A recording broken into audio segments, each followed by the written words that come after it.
Sehatra ny fitaterana anabakabaka indray kosa ary dia mitoy ny fitokonana sy ny tolona ho an'ireo mpiasa ao anatin'ny kompania mpitaterana Air Madagascar ny farany herinandro lasa teo anefa dia nisy ihany ny sidina mampitoy Antananarivo sy Paris ary mandray fepetra ho an'ny zany moa ny anivon'ny foibe mpitantanana ao anatin'ny fisian'ny sidina tahaka ity androany ihany koa dia nisy ny sidina niainga tamin'ny seranam-piaramanidina iraisam-pirenena Ivato ny azo an'i Sainte Marie sy Thomasina efa noraisina io ariva io ihany koa ny mpandeha iazo an'ny Moroni androany alina dia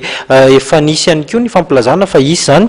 ny sidina iazo an'ny Bangkok sy Guangzhou ary tana Marseille tsy mbola miravina nefa ny toedrarà eo anivon'izay zotra-piaramanidina Air Madagascar izay miteraka faty-antoka ary andanina vola betsaka ny fitokonana tahaka itony raha ny fanampanazavana azo avy eo anivon'ny filankevim-pitantanana ao anatin'izay zotra-piaramanidina Air Madagascar izay ny koa makasika an'iny fa nahatratratra any amin'ny 9 faingo 7 isanjaton'ny tanjona izay napetraka hotratrarina ao anatin'ny 100 andro no efa ho an'ny ministeran'ny indostria sy ny fampandrosoana ny sehatra tsy miankina toy izao ny fanampanazavana miompana amin'izay.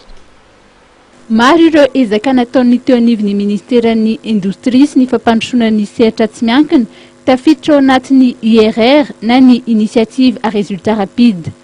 Amin'ity herinandro ity raha ny fantatra no tanterana ny fanaovana soni eo amin'ny ministera ny sirama sy ny jama mikasika ny sirama Nosy sy Brickaville.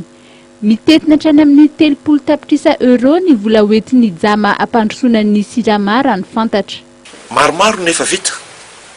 na tsy tenitsika ny fanomezana na fahitana mpiara-miasa mpiara-mombonantoka amin'ny sirama Nosy sy sirama Brickaville ary amin'ny herinandro io dia anosoniana zany contrat izany zay zao nisan'ny efa tanjona ray vita eo ihany koa ireo tanjona fanaovana soni ataontsika hoe fiarahana amin'ireo mpiara-mombonantoka FIDA Prosperera zany dia atao soni ihany koa. Ny asa mbola tsy vita amin'izao dia ny fametrahana ny didim-panjakana mikasika ny orinasa Afakaba. Ny zavatra efa vita, ny zavatra ray mbola andrasana tsy vita zany zao mahatsy tonga azo 100%, fa ataontsika amin'ny 96,28 dia ny fanaovana soni ny fametrahana ny décret de zone franche zay somary misy olana kely any amin'ny ministera sasasasany mbola tsy nahazo valiny fa za sura fa tsy maintsy vitanay amin'ity moaty zany zavatra rehetrarehetra zany. No antitra anteziny ministry ny indostria sy ny fampandrosoana ny sehatra tsy miankina fa zava-dehibe ny fisian'ny sehatra ifampiresahana eo amin'ny fanjakana sy ny sehatra tsy miankina.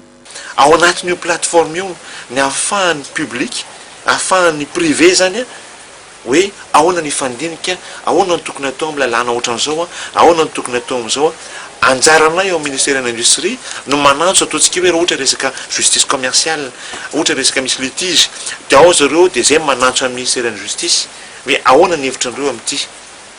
ao zany ny ahafahana mamolavola ahoana ny hevitry ny privé amin'ity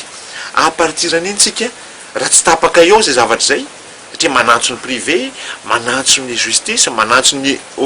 commission misy commission manokana rehefa tsy tapaka ao zay vao hoentinay miakatra satria izany rehetrarehetra zany teo ambany fahefan'ny filoham-pirenena Erazona Ramampianina. Anisan'ny niompanan'ny dinika ny zoma lasa teo nandrisy ny fionana tamin'ny fanjakana sy ny sehatra tsy miankina teny amin'ny lapam-panjakana Iavoloha raha ny fantatra ny olana eo amin'ny Hermad sy ny olan'ny Jirama. Nambaran'ny ministry ny indostria sy ny fampandrosoana ny sehatra tsy miankina fa zava-dehibe ny lalàna mifehy fampiasam-bola na ny code des investissements sy ny fanatsarana ny tontolon'ny fandrarahana na ny climat des affaires.